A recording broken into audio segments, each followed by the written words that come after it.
Well, it is good to see you tonight. We're going to just run through. We're hurrying. It's 2 minutes in a Bible, and we're still doing history of Christianity. We have a mission video as well, so we're just going to run as fast as we can so that we're not here till 9 o'clock at night. We're going to jump right into the history of Christianity. If we can throw that slide up, and I'll just run it from there. Those that have been following, we've been doing the eras of Christianity and different eras of church history since the time of Christ. And so the first age was the apostolic age. We'll quickly go through these. The second age, we talked about the persecuted church. The third age was that worldly imperial church where church leaders had gotten a little too cozy with the world, 3 to 500s. Then the pagan papal church. Most church, a lot of churches had gone into false doctrine, and there was always a remnant even in this period. 1500 to 1700 was an exciting time of Reformation. The reformers, led by Martin Luther and so many others, pulled out of the Catholic Church. And then we have left off the last week or so with the Revival Missionary Church, an exciting time in world history and in church history. And in history in general, the New World is being discovered. The New World is now being colonized in this period. And this era of history fits with us because there is so much that affects us. Our Christian way of life, our American way of life was so heavily influenced by this church period. And so today, we're going to go through a lot of just names that maybe you've heard of, maybe you haven't. Most of these names would be fairly familiar to us. And there are so many that we put on tonight. I don't know that we'll get through all of them. There's so many that we left off. This period was a huge period in church history for missions work and for people having revival all throughout the Americas and England especially. We talked a little bit about the Wesleys last week with George Whitefield. John Wesley traveled England on horseback. Pastor mentioned that after the fact. The Methodists were really known for the circuit riding preachers. The story goes that the Wesley brothers were preaching, and George Whitefield was that big booming voice. The Wesleys a little bit wanted to stay with the Church of England and stay and kind of purify. And Whitefield, he was too brash and bold for those buttoned up Church of England guys, and so they wouldn't let him come in their churches. So Whitefield said, well, hang that, I'm going to go preach in the fields to the poor people. And Whitefield had revivals in America, the Great Awakening. Whitefield helped spark the Wesleyan revival that the Wesleys were involved in England as well.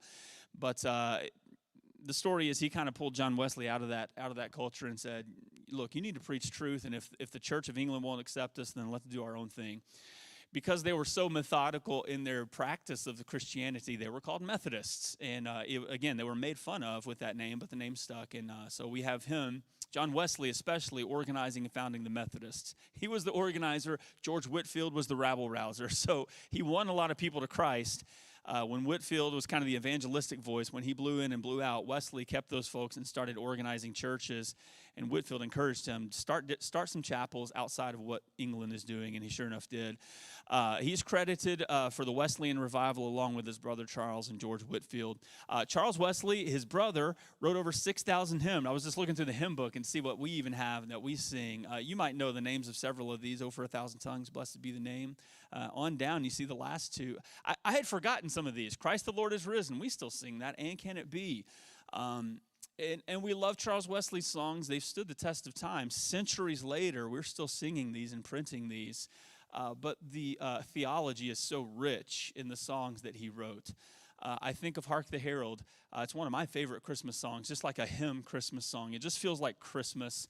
And, I kind of see George Bailey in there at the end of the black and white, the Zuzu's pedals are there and all that. I kind of hear that when we sing it in church. I probably shouldn't be thinking those thoughts in church, but it just reminds me of Christmas, Hark the Herald. And the theology in every one of those verses is so rich and deep. Not only is the music wonderful, it teaches and it explains Bible doctrine with music set to it. And the fact that many of his songs are still around hundreds of years after his death speak to how prolific he was as a songwriter. So John and Charles Wesley were part of this revival missionary age. Their idea was the revival people are the singing people. God's people ought to have a song in their heart, and that was the thought there. Moving on to another name, George Mueller. He was in England. He was saved out of the ministry of the Moravians, who we talked about last week. He also was known for founding orphanages in England. we're going to go through slides, and we're putting bullet points on each of these guys. And there's biographies. If you're interested, if you like stories, the ups and downs that these men went through, the trials and the tribulations, we kind of memorize them in a book. We see a picture, and that's over. And their life story is amazing, amazing. And I wish we could go through each one and talk of them. There's podcasts now where people do missionary stories. There's books written about them. And so if you ever have a chance to get it for your household or even for your children, a lot of children's books, people publish, missionary biographies for children. I would encourage you. It just stirs your heart to see what somebody did in a different age and what could be done today. And it really convicts you about sometimes these people did so much with so little. And so much of us, we do so little with so much. And Mueller, one of the stories with him was he founded these orphanages, and it was all by faith. And I think one of the stories is they woke up one morning, no food, and everybody was worried about feeding these hundreds of orphans. And Mueller got up, set the tables like normal, and everybody sat at the table with no food. And he said, "We're just going to pray." And sure enough, they begin praying, and a milk truck just breaks down, can't make it to where he's getting, and breaks down right outside of where they are, and they feed all these children. They bring milk in. And the stories like that where food trucks would just break down when they didn't have anything left, and Mueller just knew how to pray things in for these orphans, and he was a huge missionary to the orphans in England. Another name during this time period was David Brainerd. He was back in the Americas. So we're going back and forth a lot between England and America. There's some others that weren't, but with the Victorian age of England and the English empire spreading all over the world, English missionaries were spreading all over the world as well. David Brainerd was one in America. Colonial America, he went to the natives. He contracted tuberculosis. He died, he was only 29 years of age. But stories of him with tuberculosis, he would still, he wouldn't slow down. And he really probably worked himself into an early grave. Interesting fact about David Brainerd is he was the son-in-law to Jonathan Edwards, who we talked about last week, one of the leaders of the Great Awakening. And so a brilliant mind, a brilliant man, the stock of that family with Jonathan Edwards and David Brainerd in that family, the quality of Christians that they had and the heart they had for others to be missionaries. Jonathan Edwards also had gone out to be a missionary to the natives as well. He's a big name who only lived to 29 years old. Robert Raikes is another one in America. Robert Raikes is, I'm saying America, this is back to England. Robert Raikes is the founder of the Sunday school movement. He noticed that in England, there were no labor laws back then. Kids worked all week, and we're really just, we wouldn't even recognize it today how they made the kids work. There were no labor laws to keep them, to protect them, especially orphans. And he noticed that on Saturdays and Sundays, especially when there was no work going on, that these kids were just ruffians running through the city. They were just causing all kinds of problems. It reminds me a lot of what some of us have seen in a bus ministry, picking up those that are poor and that can't do for themselves. But he took kids in England that were free all day Sunday, didn't have work to go to, and it wasn't a 1 hour before church Sunday school. It was an all day, and it was actual school. He hired some ladies who were educators, and they began teaching and training, not only in Bible, but also in arithmetic and in reading. And he had school on Sundays for kids that couldn't do for themselves and had to work all week. And it kept them out of the streets from causing problems. And it really gave rise to what we know as public education or popular education in England and America. Labor laws began to get passed after this, and since kids didn't have to work all day, they started putting them in school. We're affected by so many of these guys. We have a Monday through Friday school. Most of us, whether it's public school, private school, or even homeschool, we expect kids to learn, and that expectation used to not be. Robert Raikes helped lead that. Not only was he winning them to Christ and teaching them the Bible, but he was educating them on Sundays. So it was a 6 to 8 hour day on Sunday for these kids. But the father of the Sunday school movement. Another, and we're talking about this revival missionary age. These men, especially William Wilberforce, these men said, if God did something for me, I have to do for others. I can't just sit. And they broke the mold of the staunch Church of England, the staunch colonial American churches that were state-run churches that they would just go to church, pay their dues, do their voting, have their say-so. They were leaders of the community and then go home. Their salvation didn't affect anything.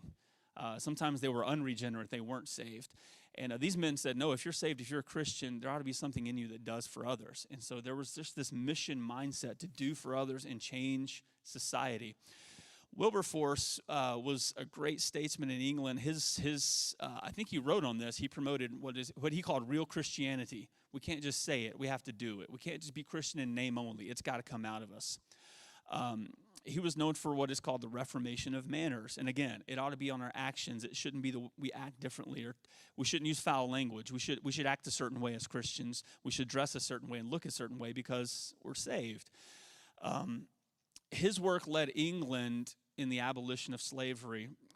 Before America fought the Civil War, North and South, and slavery was such a hot-button issue in the 1860s here. Before that, Wilberforce was pushing England for the abolition of slavery, and he was a great speaker and a great statesman. So he had the gravitas, I guess. I don't know what the word we're looking for to actually get it done. And he wrote incessantly on, if we're Christians, we can't enslave people. And so because of William Wilberforce's work, before America ever outlawed slavery, Great Britain outlawed the slavery. And, of course, that affected the empire of Victorian England. Again, they were sending slaves not only to the United States and keeping them in England, but all over the world. And this is one of the interesting things. I'm pretty sure I've heard Charlie Kirk and some of these guys that debate even today how Christians, non-believers would ask Christians, how come there's slavery in the Bible? See, God's mean. And one of their answers to that question is this: the reason slavery doesn't exist is because Christian principles won in England, and Christian principles it was Christian men that were pushing against slavery, and one of them was definitely William Wilberforce. And so the Bible was written as a cultural thing. The Bible was written, slavery was already there. God never put his stamp of approval on a lot of things. God never put his stamp of approval on polygamy, but it happened. And he wrote to sinful men about their sinful condition, and the Bible has the ugly underside of humanity. But Christian principles acted out, reformed England, and changed slavery in the world. And so that's an answer to that. It's interesting. I've heard that name come up with a lot of debates here lately, William Wilberforce. Some others we've talked about with the Methodists, Francis Asbury and Peter Cartwright. These were some of the circuit riders. Francis Asbury would train preachers, and they were Methodists in America who were influenced by the Wesleys and Whitefield. They would go town to town, especially Cartwright. He was the most well-known.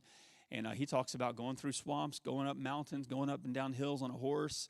He would sometimes he said, I had to hold my horse's reins at night while I'm asleep so it wouldn't go away. I mean, he was just the basic of the basic, and they would live on the land, and they would live on what the people would give town to town. Not every church, not every group in the frontier, in the wilderness, had a church. There wasn't enough people. They were so far spread out, and so they didn't have a church or a pastor, but these guys would come minister and preach. That's in America. Charles Haddon Spurgeon is in this age, the Prince of Preachers. He had 5,000 at their height at the Metropolitan Baptist Tabernacle every week in attendance. I saw this quote. I've never seen this. Somebody said this about Spurgeon. He combined the preaching power of the Edwards and Whitefield with the organizing power of the Wesleys and the courage of Luther. Spurgeon's works are everywhere. You can find them anywhere and everywhere. And he was a great Baptist preacher of that day in England and London, and his reach still goes on. There's many preachers that steal his sermons even today. And so our pastor doesn't steal his sermons, but I've heard a lot of Spurgeon sermons repreached, and hey, they still work. But he was a prolific writer, and he wrote many devotionals, many sermons, and was a huge influence in England. William Carey, another one, father of modern missions. He went to India. Again, the story, there could be a whole night or two or a week on William Carey and his life and what he went through. Translated the Bible into 40 different dialects and languages. Another one was Adoniram Judson. He was the father of foreign missions. Judson was influenced by Carey, being a missionary. He converted to Christ as a young man.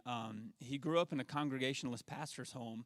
He grew up saying, I'm an atheist, to his parents' dismay. He said, I'm an atheist, I don't believe in God.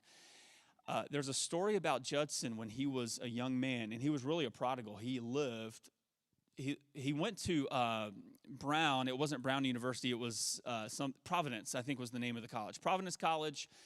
Atheism from France and Europe had been sweeping through some of the American colleges. Well, he took on, and him and a friend named Ernest were pals at that day, and they were all atheists, and they had this whole, they were smarter than everyone else. They were intellectual enough to win debates with people like his parents that were Christians. Ernest and Judson went their separate ways. Judson was living a life like a prodigal, just traveling town to town, living an adventure. He went to check into an inn one night after a wild day, no doubt, and they said, "There's one room available. Sorry, there's a guy in the adjoining room he's in a lot of pain. I think he's dying, and there's no doctor around." So he said, "I don't care. I'm an atheist. Death doesn't scare me." And so he checked into the room that night, and all night this man next door was screaming and wailing. And it shook Judson to his core, listening to a man die. He couldn't go to sleep. The sun came up. He finally went to the innkeeper. It quieted down a little bit earlier that morning. And he went to the owner and said, "What happened to this guy?" And he said, "Well, he died." And it just kind of shook him up. And he said, "What was his name by chance?" And he said his name was Ernest. He went to a place called Providence. It was Judson's friend. Judson's atheist friend died and probably no doubt went to hell. And it shook Judson to his core that, he was now afraid of death. And the words of death and being lost rang in his mind and heart. And he ran back home like a prodigal and begged his parents for forgiveness. And he said, "I need to find God." His life changed after that point, and then he had this same missionary zeal. He wanted to go show others. I don't want others to die without Christ now that he knew Christ. He was influenced by William Carey, went overseas to go to India to meet up with William Carey. William Carey was a Baptist. Judson was a Congregationalist. On the trip, Judson started reading his Bible because he still took on infant baptism. He still took on some of the things that Baptists preached against. And he knew William Carey was going to be there, and he thought, "I'm going to have to know what I believe and how to debate or argue this baptism thing." And on the trip to India, he just realized infant baptism is wrong. And he and his wife said, "We're Baptists now." And so on his way to be a missionary to India, he became a Baptist, much because he couldn't find infant baptism and some of the things we believe. Interesting story there. He translated the Bible to Burmese. He started 63 churches, had 7,000 converts.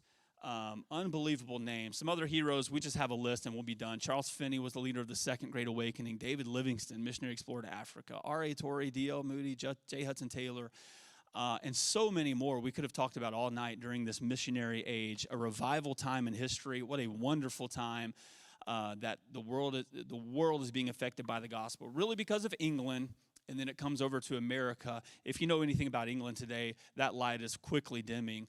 They are becoming an atheist country. They're becoming an ungodly, a very secularized country. And America has been that light, and we are doing the same. And so, but it's interesting to see our roots and to see how some people will say, well, the argument is, well, it's a white man's religion, England and America. And many of these missionaries went to Africa. And again, one of the answers to that is just because England and America, who speak English, have this Christian culture background doesn't mean it's a white man's religion.